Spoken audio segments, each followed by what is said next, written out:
सतीश और मीना रोज एक ही समय पर एक ही ट्रेन में सफर करते थे। दोनों पति पत्नी थे।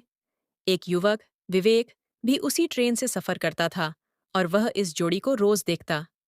ट्रेन में बैठकर सतीश और मीना ढेरों बातें करते और मीना बात करते करते स्वेटर बुनती रहती। उनकी जोड़ी एकदम परफेक्ट लगती थी। एक दिन जब सतीश और मीना ट्रेन में नहीं आए तो विवेक को थोड़ा अटपटा लगा, क्योंकि उसे रोज उन्हें देखने की आदत हो चुकी थी। करीब 1 महीने तक सतीश और मीना ने उस ट्रेन में सफर नहीं किया। विवेक को लगा शायद वे कहीं बाहर गए होंगे। एक दिन विवेक ने देखा कि सिर्फ सतीश ही ट्रेन में सफर कर रहा है, साथ में मीना नहीं थी। सतीश का चेहरा उतरा हुआ था, कपड़े अस्त व्यस्त थे और दाढ़ी बड़ी हुई थी। विवेक से रहा नहीं गया और उसने जाकर सतीश से पूछ ही लिया, आज मीना जी साथ में नहीं है? सतीश ने कोई जवाब नहीं दिया। विवेक ने एक बार फिर पूछा, आप इतने दिन से कहाँ थे? कहीं बाहर गए थे क्या? इस बार भी सतीश ने कोई जवाब नहीं दिया।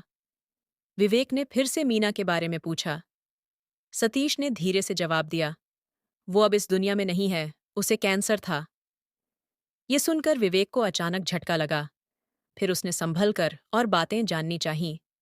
सतीश ने विवेक से कहा, मीना को लास्ट स्टेज का कैंसर था। डॉक्टर भी उम्मीद हार चुके थे। ये बात वो भी जानती थी, लेकिन उसकी एक जिद थी कि हम ज्यादा से ज्यादा समय साथ में बिताएं।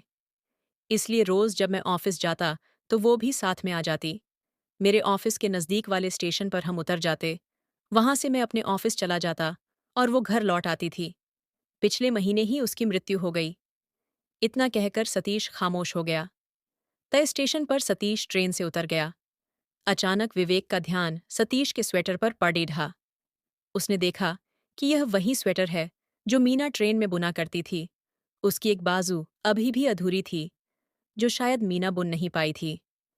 सतीश और मीना का असीम प्रेम उस स्वेटर में झलक रहा था।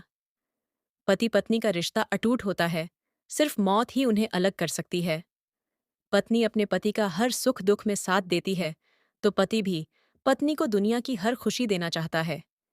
यही इस रिश्ते का सबसे खूबसूरत एहसास है। इसलिए साथ रहते हुए खुशी खुशी जीवन बिताएं।